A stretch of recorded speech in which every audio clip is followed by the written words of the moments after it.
ममनून हूँ। मैंने आपके सामने आज अक़ीदा तौहीद के बारे में कुछ बोलने का इरादा किया, तो मैंने आयत जो ली वो सूरह मुबारक फुस्सिलत की आयत है और इसका निशान 54 है, 54 54वीं आयत है। अल्लाह अपने इस कलाम में इरशाद फरमा रहा है, सनुरिहिम आयातना फिल आफाक, तवज्जो मेरे साथ है, सनुरिहिम आयातना फिल आफाक वफ़ी अनफुसिहिम हत्ता यतबय्यन लहुम अन्नहुल हक़।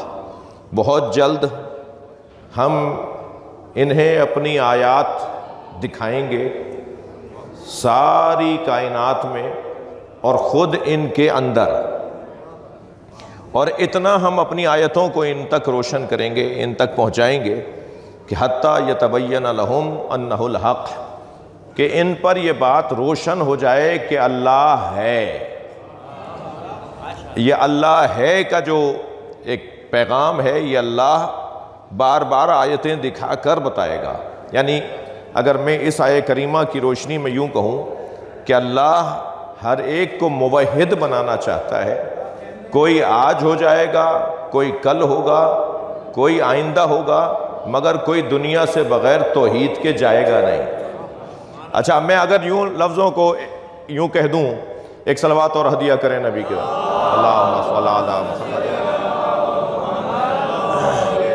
मैं अगर अपने अल्फाज को यूं कह दूं कि आज नहीं कल सबको इसी दरवाजे पर आना है, सबको बिलाखिर मुवाहिद बनना है। कोई दुनिया में नहीं रहेगा जो मुवाहिद ना रहे। जो आज अल्लाह से दूर दूर दिखाई दे रहे हैं, अल्लाह उनसे दूर नहीं है। नहनो अक़रबु मिन हब्लिल वरीद, मैं लोगों की रगे जान से भी ज्यादा करीब हूं। ये कितना रोशन पैगाम है। अल्लाह तो हमसे करीब है, हम भी उससे करीब हैं। ये वो सवाल है कि जो हर तौहीद के तालिब इल्म को अपने अंदर से निकाल कर जवाब तलाश करना होगा। अल्लाह हमसे करीब है, मगर हम भी अल्लाह से करीब हैं। बस जिस दिन हम अल्लाह से करीब हो जाएंगे वही दिन हमारा तौहीदी दिन होगा।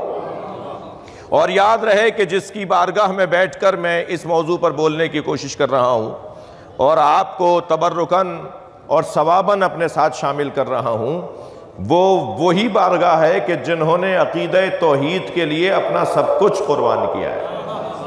लिहाजा जब इस बारगाह में मैं हाजिर हो जाऊँ तो मुझे ये एहसास रहे कि जिसकी खिदमत में हम हैं ना, वो अरकान तौहीद में से है। यानी लफ्ज़ों को और बेहतर करता हूँ, यानी अगर कोई अल्लाह समझना चाहता है तो ये जान ले कि इमाम रिज़ा के बगैर समझ में नहीं आएगा। मौला रिज़ा ही बताएंगे कि अल्लाह क्या है। लिहाजा फरमाएंगे अल्लाहु अकबर, आ रहे हैं मदीना मुनव्वरा से, गुजर रहे हैं मर्व की ज़मीन से, सरजमीन निशापुर से हज़रत का गुज़र हो रहा है। सुनी हुई आपकी बात है, मगर मेरे लहबो लहजे में सुन लीजिए।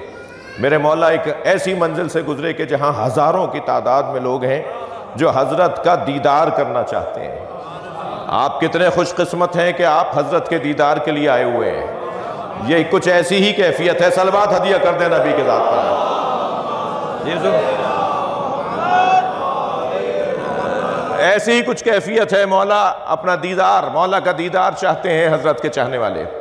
कि एक मरतबा हज़रत को इल्तजा इल्तमास की कि मौला बताइए, अपना रूए अनवर दिखाइए, अपना चेहरा मुनव्वर दिखाइए। हज़रत ने महमिल का पर्दा हटाया। अच्छा, याद रहे इस वक्त भी मेरी मजलिस वो सुन रहे हैं, आपका बैठना वो देख रहे हैं, आपका सलवात पढ़ना वो सुन रहे हैं। वो और बात है कि हमें उनकी तरफ से सुभान अल्लाह की आवाज़ इसलिए नहीं आ रही कि हमारे कान इस काबिल नहीं रहे, वरना वो जवाब दे रहे हैं, वरना वो शाबाश दे रहे हैं, वरना वो हमारे सलाम का जवाब दे रहे हैं। मुझे अपने ही एक कलाम के 2 मिसरे याद आ गए। मैंने हज़रत इमाम रिज़ा की बारगाह में कुछ अर्ज़ किया था कि मेरे इमाम रिज़ा की महफ़िल है। एक कसीदा लिखा था इमाम रिज़ा की शान में, मैं अपने ही अशार सुना रहा हूँ आपको कि मेरे इमाम रिज़ा की महफ़िल है कि इनका ज़िक्र मेरी ज़िंदगी का हासिल है। मैं वो सारे अशार छोड़कर अपने मजमून के 2 मिसरे, जिसकी वजह से मुझे ये शेर याद आ गए, मैंने अर्ज़ किया था कि वो सामने हैं मगर उनको किस तरह देखूं। तवज्जो है आप हज़रात की? वो सामने हैं मगर उनको किस तरह देखूं, हिजाबे कम नजरी दरमिया में हाइल है। मेरी आंखें नहीं देख पा रही।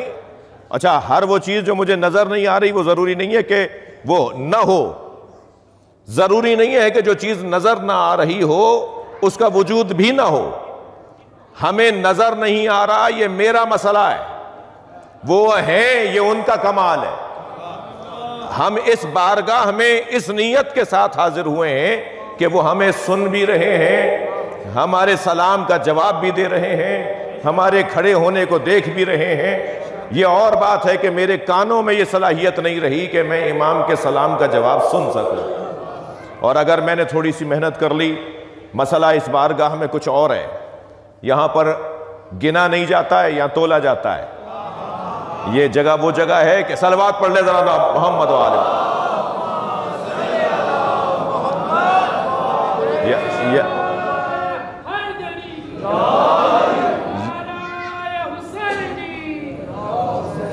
सलवात पढ़ लेंगे नबी और आले नबी पर।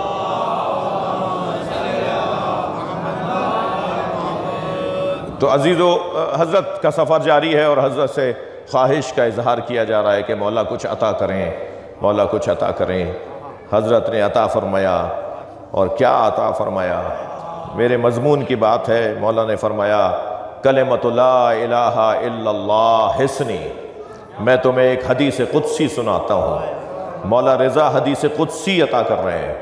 अच्छा, यही घराना है जो हमें यह बताएगा कि अल्लाह ने क्या कहा है, अल्लाह क्या कहता है, ये घराना हमें बताएगा। अल्लाह ने क्या कहा है यही बताएंगे हमें जी, यही बताएंगे हमें। वो कितना मशहूर वाक़या है, जनाब इमाम आज़म अबू हनीफ़ा से आकर उनके शागिर्द ने कहा कि हुज़ूर, जब आप रसूलुल्लाह का कौल सुनाते हैं तो आप तो फरमाते हैं कि अन फ़ुलान इन अन फ़ुलान इन अन फ़ुलान इन अन रसूलुल्लाह क़ाल रसूलुल्लाह।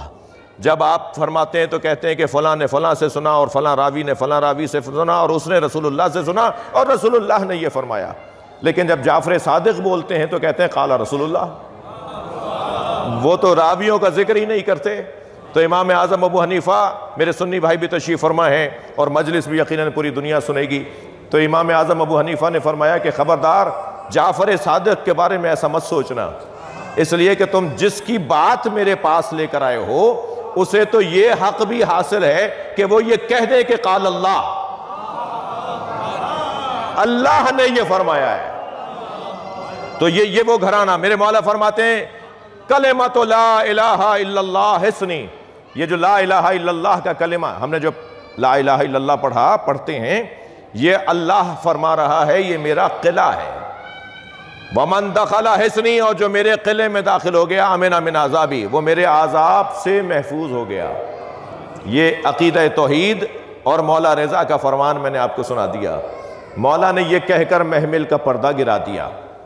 ऊँट आगे बढ़ना शुरू हुआ, हमारी आगे बढ़ना शुरू हुई कि एक मरतबा फिर आवाज़ें बुलंद हुई कि मौला कुछ और अता फरमाएं। मेरे मौला ने महमिल का पर्दा हटाया, थके हुए तो नहीं हैं आप हज़रात। मेरे मौला ने महमिल का पर्दा हटाया और पर्दा हटा के फरमाया वलाकिन बेशुरूतिहा, मगर ये जो ला इलाहा इल्लल्लाह अल्लाह का किला है, लोगों को आज़ाब से बचाता है। मौला ने फरमाया ये कुछ शर्तों के साथ बचाता है, कुछ शराइत की वजह से बचाता है। कुछ शराइत अदा करोगे तो अल्लाह की तौहीद तुम्हें फायदा पहुंचाएगी, कुछ चीजों को और भी मानोगे तो अल्लाह का अकीदा तुम्हें समझ में आएगा। और ये फरमाते हुए फरमाया वह अना मिन शुरूतिहा, और मैं एक उन शर्तों में से एक शर्त हूं। यानी अगर कोई मौला अली से लेके मौला मेहदी तक इमामत को मानेगा तो उसे अल्लाह समझ में आएगा।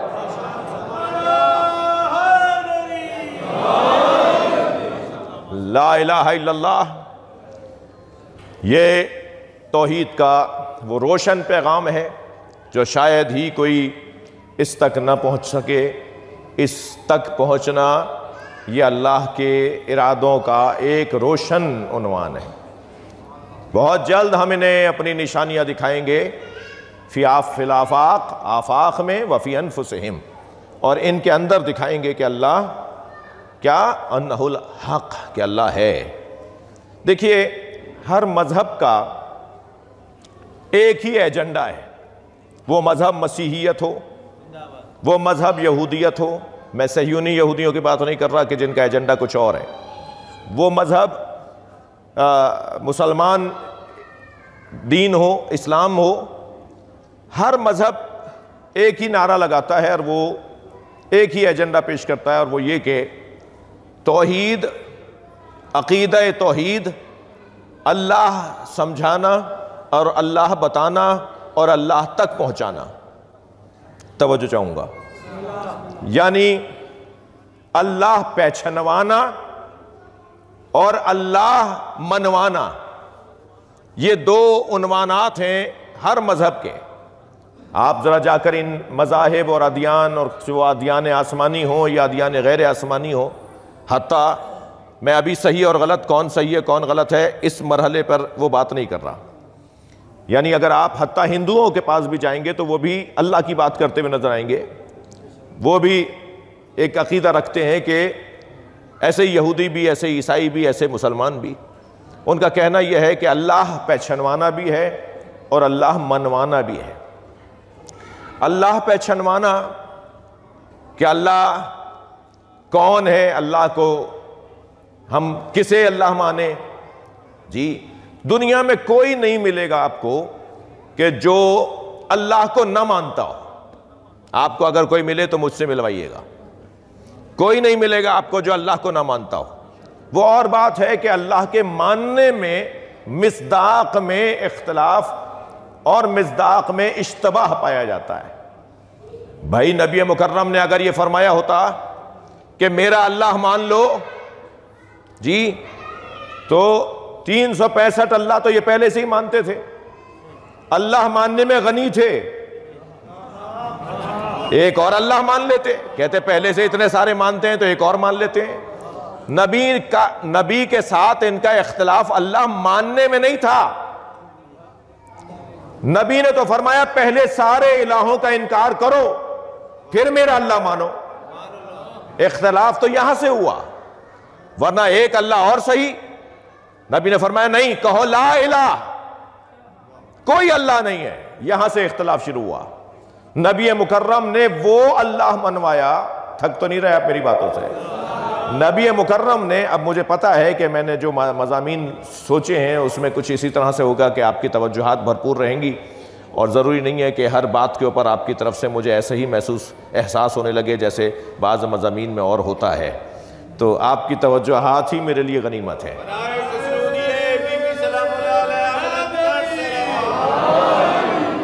मिलकर सलवात हदिया कर देना मेरा। अच्छा नहीं, बहुत बड़ा मजमा है, आप सलवात ज़रा बेहतर अदा करें।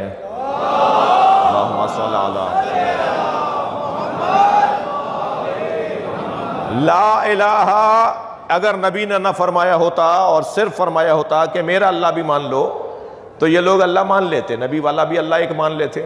मगर सरकार ने तो फरमाया कि सारे इलाहों का इनकार करो फिर मेरा अल्लाह मानो। और यहाँ से मसला शुरू हो गया कि नहीं, हम इनकार करने वाले लोग नहीं हैं, हम तो इकरार करने वाले लोग हैं। भाई पहुँचे कहीं तक मेरे जुमले से आप? ये मिजाज बहुत पुराना है कि हम सबको मानेंगे जी, हम किसी का इनकार नहीं करेंगे, ये पुराना मिजाज है। मगर याद रहे मेरे बच्चों जवानों, ये एक बहुत रोशन मरहला फिक्र है कि हम सबको नहीं मानेंगे, हम सबको नहीं मानेंगे, हम उसे मानेंगे जिसका मानना हक है। और न सिर्फ सबको एक जैसा मानेंगे, हम हर एक को उसकी हैसियत के मुताबिक मानेंगे। जब मिंबर के जीने 4 हैं तो सब एक जैसे कैसे हो सकता है जी? जब सब नबी बराबर नहीं है, जब सब वली बराबर नहीं है। अब मैं पाकिस्तान और हिंदुस्तान से आए हुए और तशरीफ फरमा मोहतरम ज़ायरीन से बात कर रहा हूं, तो इस मिजाज का एक जुमला कह देता हूं कि जब सब नबी बराबर नहीं है, जब सब वली बराबर नहीं है, तो सब दोस्त और यार और अहबाब बराबर कैसे हो सकते हैं जी?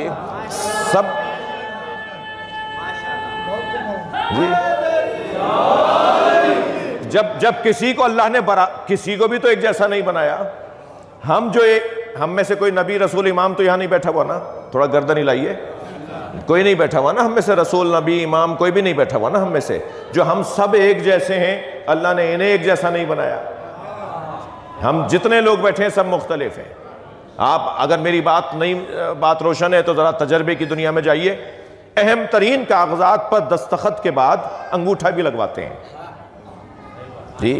पढ़ा लिखा काबिल तरीन फर्द भी दस्तखत के बाद अंगूठा लगाता है। अरे भाई पढ़े लिखे हैं, हमने दस्तखत कर दिया, आप अंगूठा क्यों लगवा रहे हैं? तो जवाब यह आएगा कि दस्तखत जाली हो सकता है, अल्लाह का बनाया हुआ जाली नहीं हो सकता। दुनिया में अगर अरबों इंसान है ना, तो किसी का किसी से अंगूठा नहीं मिलता तो फिक्र कैसे मिलेगी, अकीदा कैसे मिलेगा, किरदार एक जैसा कैसे होगा? जब एक जैसे नहीं है तो जिन्हें बनाकर उसने अपने आप को मुबारकबाद दी हो, वो मोहम्मद और अली हम जैसा कैसे हो?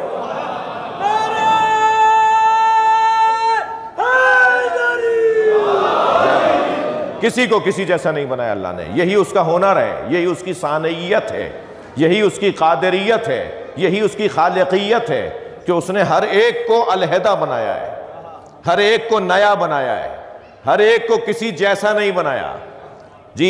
एक जैसा बनाना बहुत बड़ा हुनर नहीं है, कॉपी करना कौन सा हुनर है?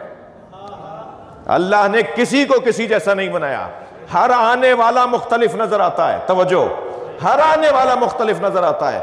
आपके अगर 4 बच्चे हैं, फला के अगर 10 बच्चे हैं, तो 10 बच्चे एक जैसे नहीं है, 10 औलादें एक जैसी नहीं है। चौथा बच्चा पहले वाले बच्चे से ज्यादा काबिल नजर आता है। याद रहे, 2 ही बच्चे अच्छे का नारा इस्लाम का नारा नहीं है। इस्लाम ने यह बात नहीं की है कि 2 ही बच्चे अच्छे जी। इस्लाम ने ऐसी कोई बात नहीं की है कि 2 ही बच्चे अच्छे। ये कहीं और की बात होगी, मुसलमानों की बात नहीं है। अगर 2 ही बच्चे अच्छे का नारा होता तो हजरत अबू तालिब का चौथा अली है। सलवात पढ़ ले जरा मोहम्मद वाले जी। हजरत अबू तालिब के चौथे बेटे मौला अली हैं। सबसे पहली औलाद नहीं है मौला अली। शायद मुसलमानों को मौला अली भी ना मिलते अगर ये नारा लगा देते तो जी। अगर हमें अब ये सब एक जैसे नहीं है, तो सब एक जैसे नहीं है तो फिर हमें एक जैसा उनके साथ रवैया भी नहीं रखना। मेरी इन मजालिस के अंदर अदल इलाही पे जब गुफ्तगू हो तो ये बात आएगी कि ये जो तफरीक है, ये जो तकसीम है, ये जो फ़र्क है, ये ख़ुद अदल का तकाज़ा है। और अदल इलाही के तकाज़ों में से एक तकाज़ा ये है कि सबको एक जैसा वो ना रखे। और जब सब एक जैसे नहीं हैं तो फिर अजीज़ान गिरामी सबके साथ रवैया भी एक जैसा नहीं होगा, सबके साथ ताल्लुक़ भी ऐसा एक जैसा नहीं होगा। थके बैठे नहीं हैं तो एक जुमला कह दूँ, जब सब एक जैसे नहीं हैं तो फिर याद रहे अली अली है। हम मौला अली के बराबर बादज़ नबी किसी को मान ही नहीं सकते। ये बहुत रोशन हमारा अकीदा है। मौला की अफजलियत, मौला की औलवियत, मौला की मौलाइयत। सलवात पढ़े मोहम्मद वाले।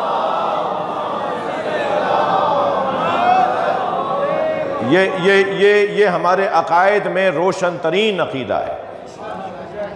अल्लाह पहचानवाना, तवज्जो मेरे साथ है आपकी, अल्लाह पहचानवाना और फिर अल्लाह मनवाना, ये हर मज़हब का काम है। हर मज़हब का यही काम है। सब यही कहते हैं भाई कि हम आपको अल्लाह तक पहुंचाना चाहते हैं, हम आपको निजात दिलवाना चाहते हैं, हमारा एजेंडा ये है कि आपको निजात मिल जाए, हमारे मज़हब में आ जाओ ताकि हम आपको निजात दिलवा दें। हमारा मज़हब ज़्यादा बेहतर निजात दहंदा मज़हब है। हर एक यही बात करता नज़र आता है। मुझे कोई ज़रूरत ही नहीं आ रही कि मैं किसी मज़हब पे तबसरा करूं और किसी की मुखालिफत करूं। मेरा तो इतना फरीज़ा है कि मैं उस मज़हब की तबलीग करूं जिस मज़हब का मैं खाता हूं, जिस मज़हब ने मुझे इज़्ज़त दी है, जिस मज़हब ने, जिस सोच ने, जिस नज़रिए ने हमें विक़ार अता किया है, आबरू अता की है, हम उसकी तशरीह करें, उसकी तबलीग करें, उसको बयान करें। इस हद से, इससे ज़्यादा हमारा काम नहीं है। और यकीन जानिए कि लोग साहिब अक़ल हैं, साहिब फ़हम हैं, लोग समझते हैं, जानते हैं, लोगों ने बहुत सारी चीज़ें अपने ऊपर रोशन की हैं। हमें उनके सामने अपना मुक़द्दमा रखना चाहिए मानना काम हर उस शख्स का है कि जिसको अल्लाह ने अक्ल अता की है। ऐसा ही है। तो बहुत सारे लोग यही बात करते हैं, हम भी यही करते हैं। तो हमें तो ढूंढना होगा कि कौन है जो वाकई निजात दहंदा है। मैं मसलन इस मजलिस के अंदर एक ऐलान करूं जनाब मूसा रज़ा साहब कि मुझे कल कौम मुक़द्दसा जाकर रात को वापस आना है और यहाँ फिर मजलिस पढ़नी है। कोई मेहरबान मुझ पर करम फरमाई करे और मुझे कौम पहुँचा दे और फिर कौम से मुझे दोबारा मशहद ले आए ताकि मैं वहाँ भी मजलिस पढ़ लूँ और यहाँ भी मजलिस पढ़ लूँ। अभी हम ये ऐलान करके अपने सराय में पहुँच गए थे, अपने मुसाफिर खाने में गए थे कि हमारे दरवाजे पर दस्तक हुई। हमने जाके देखा तो एक साहब, मिसाल दे रहा हूँ भाई, एक साहब खड़े थे, कहने लगे मौलाना आपसे प्यार है, आपसे मोहब्बत है, तो हमने आपका ऐलान सुना तो हम चाहते हैं कि आप कौम में भी जाके पढ़कर वापस मशहद भी आ जाएँ, और आपने सवारी मांगी है तो मैं आपके लिए एक सवारी लेकर आया हूँ। हमने कहा जी वो सवारी कहाँ है? तो फ़र्ज़ कीजिए कि वो साहब जो हमारे साथ मोहब्बत कर रहे थे वो 2 कदम आगे लेके हमें गए और एक सवारी की तरफ इशारा किया। वो सवारी लंबे लंबे कानों वाली सवारी थी। जी तवज्जो है ना आप हज़रात की? उन्होंने कहा ये हम आपके लिए लेकर आए हैं, इस पर सवार हो जाइए और क़ुम चले जाइए और फिर दोबारा मशहद आ जाइए। अब एक मरतबा तो दिल में बुराई सी आई कि इनसे कहूँ कि भाई मैंने आपसे कहा था कि सैकड़ों मील के फासले पे जाकर मुझे वापस आना है, आप सवारी तो लेकर आए, आपने सुन तो लिया मगर समझते नहीं हैं आप बात को। भाई ये वाली सवारी मुझे कहाँ क़ुम लेके जा सकेगी और कहाँ एक ही दिन में वापस ले आएगी। मगर क्या करूँ, मोहब्बत तो फिर मोहब्बत है, किसी का दिल भी नहीं तोड़ना। वैसे भी मौलवी हूँ, चीज़ वो भी रख ली हमने। तो एक मरतबा हमने कहा साहब आप इनका दिल तो ख़राब करना नहीं है तो ये भी अपने पास रख लेते हैं अभी, मगर मसला हमारा हल होगा नहीं। कुछ देर के बाद फिर एक साहब आए, कहने लगे मौलाना आपको सवारी चाहिए थी तो मैं भी एक सवारी लेकर आया हूँ, और वो मोटरसाइकिल और एक मोटर कार लेकर आ गए।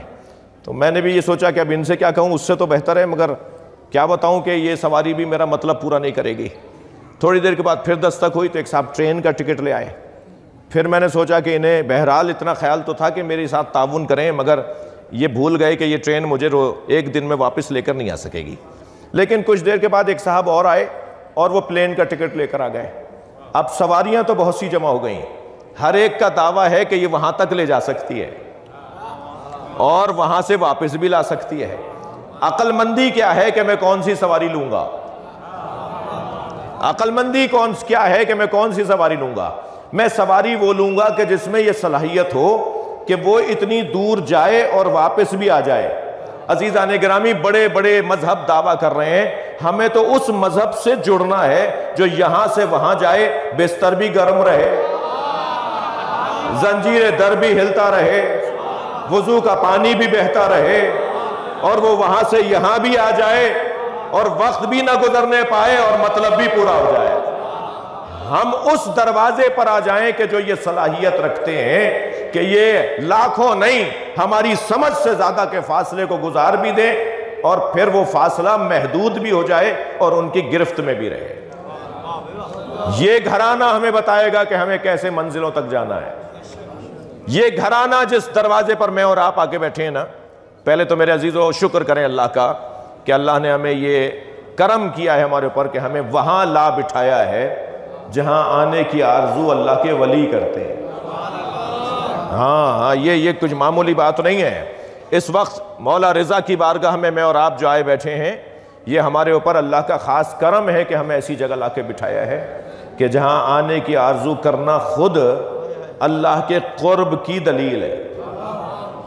यहाँ कोई आ रहा है ना तो उसे कुछ तौफीक हो रही है, उसे कुछ दिया जा रहा है, उसे कुछ देना चाहते हैं, उसे कुछ मिलेगा। अब वो और बात है कि हम में से हर एक जितना अच्छा फ़कीर होगा इतना ही अच्छा करीम से ले पाएगा, इसलिए कि मांगना भी हुनर है।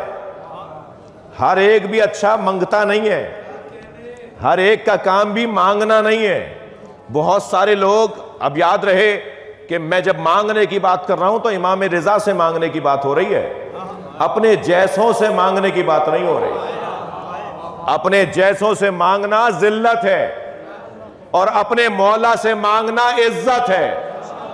हम यहां इज्जत मांगने के लिए आए हैं, हम अजीज बनने के लिए आए हैं, हम अजमतें पाने के लिए यहां पर आए हैं। तो ये वो घराना है जो अता करने वाला घराना है, देने वाला घराना है। और इनका सबसे बड़ा पैगाम यह है कि तुम्हें अगर मादी तौर पर कुछ मिल भी गया और रूहानी तौर पर तुम्हें अल्लाह ना मिला तो गोया तुमने कुछ भी नहीं पाया। इस घराने का एक बड़ा पैगाम यह है कि तुम अल्लाह तलाश कर लो, फिर इज्जतें ही इज्जतें तुम्हारे नाम। सबसे बड़ी दौलत मेरे अजीजों, मेरे मोहतरम सुनने वालों, खास तौर पे नौजवानों से बात कर रहा हूं, अपनी बच्चियों से बात कर रहा हूं, सबसे बड़ी इज्जत मारिफत परवरदिगार है। सबसे बड़ी इज्जत अल्लाह की मारिफत है। सबसे बड़ी इज्जत अल्लाह की मारिफत और फिर उसका कुर्ब है। और यकीनन इस बाब के अंदर इस घराने ने हमें जो कुछ सिखाया है और यही बता सकते हैं कि अल्लाह क्या है। मा अरफ अल्लाह या मा अरफ अल्लाह इल्ला अना व अली। अल्लाह को कोई जानता ही नहीं है सिवाय मुझ मोहम्मद के और अली के। अगर तुम अल्लाह को जानना चाहते हो तो मैं मोहम्मद बताऊंगा कि अल्लाह क्या है या अली बताएगा कि अल्लाह क्या है। तो हमें अच्छा, ये हदीस यहां रुकी नहीं है, यह हदीस आगे बढ़ती है। मा आरफनी इल्लल्लाह व अली। मुझ मोहम्मद को कोई नहीं जानता सिवाय अल्लाह के और अली के। मा आरफा अलियन, और अली को कोई नहीं जानता सिवाय अना इल्लल्लाह व अना, सिवाय अल्लाह के और मेरे। यानी अल्लाह को पहचानने के लिए अकीदे तौहीद पर बात करने की कोशिश कर रहा हूं। अल्लाह को पहचानने के लिए हमें नबी के बारगाह में जाना होगा या मौला अली से समझना होगा। मौला नबी को समझने के लिए हमें अल्लाह से समझना होगा कि नबी क्या है, या अली मौला से पूछना होगा कि नबी क्या है। मौला अली को समझना चाहते हैं तो अल्लाह बताएगा या नबी बताएंगे। इसका यह मतलब है कि फिर हमें अल्लाह के बारे में गौर ही नहीं करना चाहिए क्योंकि नबी जानते हैं या अली जानते हैं। हमें मौला नबी पे गौर नहीं करना चाहिए क्योंकि अल्लाह जानता है और अली जानते हैं। हमें मौला अली पे गौर नहीं करना चाहिए इसलिए कि अल्लाह अली को जानता है या नबी जानते हैं। नहीं, ऐसा नहीं है। पैगाम इसमें यह है कि अगर तुम्हें अल्लाह, नबी और अली समझना है तो उनसे पूछो जो अली को जानते हैं। यानी कुरान से पूछो कि अल्लाह क्या है, नबी क्या है और अली क्या है, या नबी और अली से पूछो कि अल्लाह क्या है। अब जो ये बताएंगे वही सही पैगाम होगा। वो अली जिस पर बाज लोगों को शुबहा होने लगा कि अली किस कमाल की जात है, वो अली अपना सबसे बड़ा फख्र ये कहता नजर आए कि मुझे अली का सबसे बड़ा फख्र यह है कि मैं अल्लाह का बंदा हूं। मुझ अली की सबसे बड़ी इज्जत यह है कि अल्लाह मेरा रब है। अल्लाह अकबर। कफा भी फखरा अन तकून अली रब्बा। या अल्लाह मेरा फख्र यह है कि तू मेरा रब है। वह कफा भी इज्जा नकून लका अब्दा। तवज्जो है। और मुझ अली की सबसे बड़ी इज्जत यह है कि मैं तेरा बंदा हूं। ये हुए दो जुमले। तीसरा जुमला सुने, मगर तर्जुमा में इसका तीसरे का बाद में करूंगा। इलाही अंता कमा ओहेब फजअलनी कमा तोहेब। या अल्लाह मुझे ऐसा बना दे जैसा तू चाहता है। ये बात तो समझ में आती है, मगर जो एक ऐसा जुमला मौला अली का इन चार जुमलों के अंदर, चार मुनाजात के फ़िक़रात के अंदर मौला का एक ऐसा जुमला है जो शायद किसी हमारे नबी के अलावा अंबियाए माँ सलफ़ के अंदर शायद जो ये जुमला किसी और के यहाँ भी नहीं मिलता। क्या फरमा रहे हैं? या अल्लाह मुझे ऐसा बना दे, तवज्जो, जैसा तू चाहता है, और तू ऐसा ही है जैसा मैं चाहता हूं। ये जो सोच है ना कि तू ऐसा ही अल्लाह है जैसा मैं चाहता हूं। अली मौला ने अकीदा तौहीद को परवाज करवा दी। अगर अल्लाह को पहचानना चाहते हो तो देखो अली कैसा चाहता है। अली मौला ने अल्लाह को कैसा पहचाना है। अली मौला अल्लाह को कैसा जानते हैं। तभी दुनिया का कोई वली नहीं है, तवज्जो है, दुनिया का कोई वली नहीं है जो वली बने मगर अली अली ना बोले। यह मुमकिन ही नहीं है। यह मुमकिन ही नहीं है कि दुनिया में कोई वली आपको नजर आए और वो मौला ही ना हो। ये जितने भी आपको मौला अली से चिड़े चिड़े लोग नजर आते हैं ना, मौला अली से ज़रा खिंचे खिंचे लोग नजर आते हैं ना, यकीन जानिए इनके यहाँ कोई करामत नहीं है। इनके यहाँ सिवाय जहमतों के कोई रहमत नहीं है। इनके यहाँ सिवाय परेशानियों के कोई रहमत और मेहरबानी नहीं है, इसलिए कि इनके पास अली नहीं है। और दुनिया का हर वली आपको अली अली कहता नजर आएगा। लिहाजा सेहमन शरीफ होगा, देहली शरीफ, अजमेर शरीफ, उच्च शरीफ, मगर नजफ अशरफ। सारे वली जिस दरवाजे पर आके रुकते हैं वो नजफ अशरफ। सलवात पढ़ ले मोहम्मद वाले।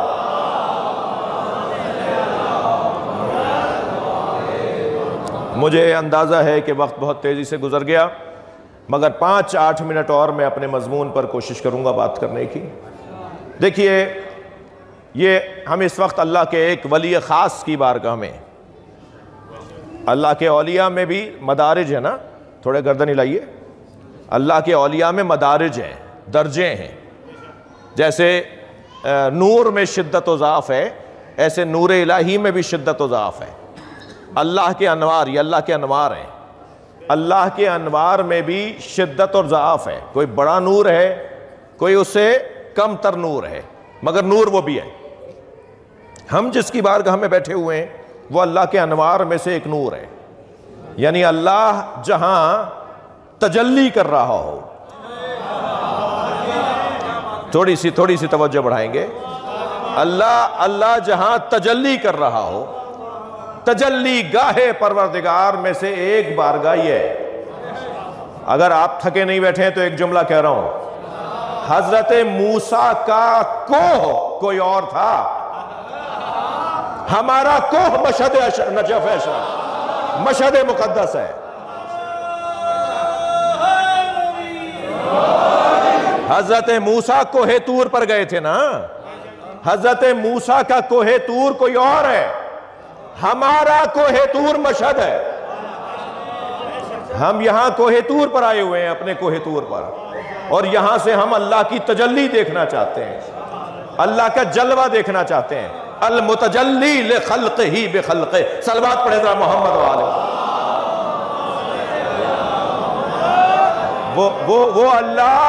वो अल्लाह जो मखलूक पर मखलूक के जरिए से तजल्ली करता है। हम सब मखलूक है ना अल्लाह की। मौला रज़ा भी मखलूक है अल्लाह की, मौला अली भी अल्लाह की मखलूक है, सरकार दो जहां भी अल्लाह की मखलूक है जी। अब ये क्या है फिक्रा? वो अल्लाह जो मखलूक पर मखलूक के जरिए तजल्ली करता है। यानी अल्लाह की तजल्ली होती है हम पर किसी के जरिए से, जिसके जरिए से अल्लाह की तजल्ली होती है उनमें से एक इमाम रज़ा है। तो हम इस वक्त कोहे तूर पर आए हुए हैं। सलवात पढ़े जरा मोहम्मद वाला जी। तो ये नूर इलाही, ये वजूद जिसकी बारगाह में हम इस वक्त हैं, ये हमें अल्लाह से करीब करने का वजूद है। ला इलाहा इल्लल्लाह, ये जो ला इलाहा इल्लल्लाह है, बस आखिरी बात मैं 5-8 मिनट में पूरी करने की कोशिश करूँगा। ला इलाहा इल्लल्लाह, ये कलमा तौहीद मुख्तलिफ जावियों से मुख्तलिफ अल्लाह के वलियों ने देखा है, इसे हज़म किया है, इसे समझा है, इसे दर्क किया है, इसे अपने वजूद का हिस्सा बनाया है। मसलन शाह अस्त हुसैन, बादशाह अस्त हुसैन, दी अस्त हुसैन, दी पना अस्त हुसैन, सरदाद नदाद दस्त दर दस्त यजीद, हक्का के बिना ला इलाह। आप सबको याद है। ये मंसूब है हज़रत मोइनुद्दीन चिश्ती रहमतुल्लाह अलैह से। अगरचे इल्मी तौर पर इस पर बहुत क़ील व क़ाल है, और शायद कुरान के अलावा हर हदीस पर क़ील व क़ाल है, हर तारीख़ पर क़ील व क़ाल है। शायद कुरान के अलावा कोई ऐसा मजमून नहीं है जिस पर इन मिन ना हो, अगर मगर ना हो, ऐसे वैसे ना हो। लिहाजा मैं इस बहस में जा नहीं रहा। मुझे पता है कि मजलिस यहाँ पर भी अहले दिक्कत सुन रहे हैं और बाद में भी रिकॉर्ड नश्र होगा, तो मुझे मालूम है कि इस रुबाई के ऊपर भी, इन 4 मिसरों के ऊपर भी इल्मी तौर पे बड़ी बहसें हैं। उलमा अहले सुन्नत ने, बाज़ ने ख्वाजा मोइनुद्दीन चिश्ती से इसको मंसूब किया है, बाज़ ने उनसे न होने पर दलीलें दी हैं। हमारे यहाँ थोड़ा सा काम इन चीज़ों पे कम है, और हुआ भी है तो नज़र आने वाला नहीं है, और अगर नज़र भी आया है तो ऐसा ही कुछ है जैसा मैंने अभी अर्ज़ किया आपसे। तो मैं इस बहस में नहीं जा रहा, लेकिन इस वक्त मैं शोहरत के हवाले से बात कर रहा हूँ कि इन 4 मिसरों की जो शोहरत है वो मोइनुद्दीन चिश्ती रहमतुल्लाह अलैह से है, अजमेर शरीफ में जिनका मज़ार है। ऐसा ही है। तो वो फरमा रहे हैं कि शाह अस्त हुसैन, बादशाह अस्त हुसैन। अच्छा, एक मिसरे में 2 मरतबा हुसैन हुसैन बोला, दूसरे मिसरे में फिर 2 मरतबा हुसैन हुसैन बोला, तीसरे मिसरे में क्योंकि यजीद का नाम आया है तो हुसैन का नाम नहीं लाए। शाह अस्त हुसैन, बादशाह अस्त हुसैन, दी अस्त हुसैन, दी पना अस्त हुसैन, सरदाद नदाद दस्त दर दस्ते यजीद, क्योंकि तीसरे मिसरे में यजीद का नाम आ गया है तो इस मिसरे में हुसैन का नाम नहीं लेकर आए। ये अदब सिखाया है हमें साहिबाने अदब ने, ये हमें बड़े लोगों ने अदब सिखाया है कि खबरदार जहां यजीद का नाम आ रहा हो वहां हुसैन का नहीं आएगा, और जहां हुसैन का आ रहा हो वहां यजीद का नहीं आएगा। इन दोनों को बराबर में नहीं रखा जाएगा। उसकी हैसियत नहीं है कि हुसैन के साथ उसका नाम रखा जाए, और हुसैन का मकाम इतना बुलंद है कि किसी पस्त को हुसैन के साथ रखा नहीं जाएगा। तो तीसरे मिसरे में उन्होंने इमाम हुसैन का नाम नहीं लिया, चौथे मिसरे में एक मरतबा हुसैन बोला है, सरदाद नदाद दस्त दर दस्त यजीद। चौथा मिसरा क्या है? हक्का के बिना ला इलाह अस्त हुसैन। माशाल्लाह माशाल्लाह। हक ये है कि ये कह दिया जाए कि हुसैन बिना ला इलाह है। आप गौर फरमा रहे हैं? नहीं, कलमा तो ला इलाहा इल्लल्लाह है। चिश्ती साहब ने कहा है हक्का के बिना ला इलाह अस्त हुसैन, कलमा ही आधा कर दिया उन्होंने। तो क्या शेर की वजन की वजह से ऐसा किया है?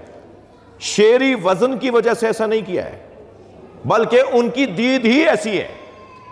वो इमाम हुसैन को एक ऐसे वजूद के तौर पर लेते हैं जो वजूद बातिल का इनकार करने वाला है। वो इस जाविये से लेते हैं इमाम हुसैन को। वो कहते हैं हुसैन यानी बातिल से टकराने वाला, हुसैन यानी दुश्मन से लड़ जाने वाला, हुसैन यानी जुल्म के खिलाफ खड़ा हो जाने वाला। लेकिन जब अल्लामा इकबाल को देखते हैं तो वो कुछ और कहते हैं।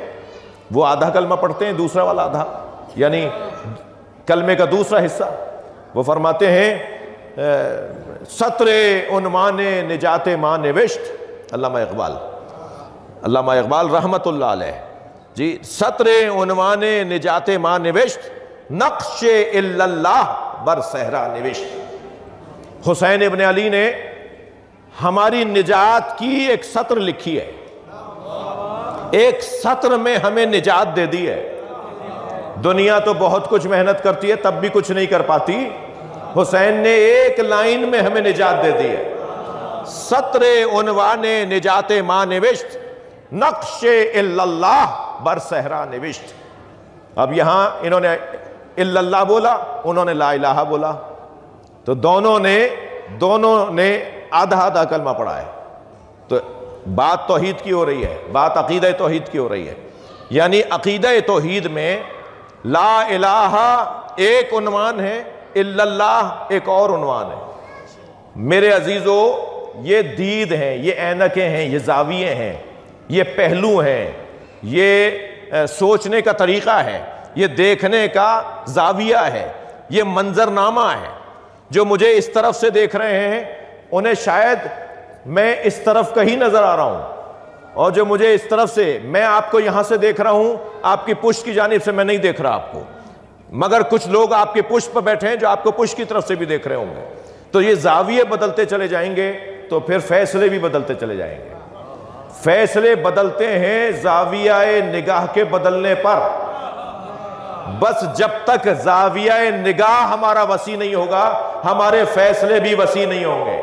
इसलिए कुरान ने कहा सनुरीहिम आयातना फिल आफाक व फी अनफुसिहिम हत्ता यतबय्यन लहुम अन्नहुल हक।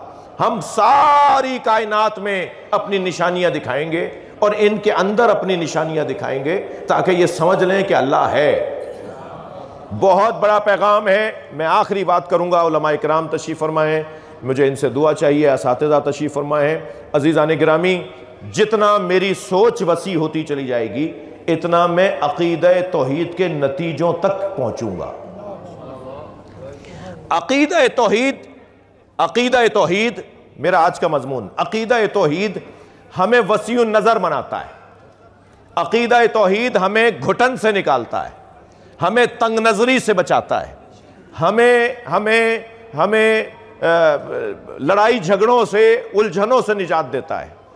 क्या कहते हैं हम? अल्हम्दुलिल्लाह रब्बिल आलमीन।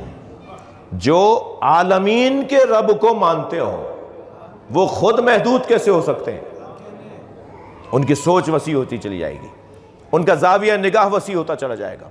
बहुत बड़ा पैगाम है तौहीदी अकीदा रखने वालों का कि उनके दिल बड़े होते हैं, उनके सीने चौड़े होते हैं, उनके हौसले बुलंद होते हैं, उनकी हिम्मतें वसी होती हैं। वो छोटी छोटी बातों से घबराने वाले नहीं होते। आमादा हैं तो जुमला कहूँ, हमने जिनसे अकीदा तौहीद लिया है, जिनकी बारगाह में हम बैठे हुए हैं, हमने जिनसे अकीदा तौहीद लिया है, वो ज़माने को मुड़ कर नहीं देखते, मोड़ कर देखते हैं। हालात, सलवात पढ़ लें मोहम्मद व आले मोहम्मद।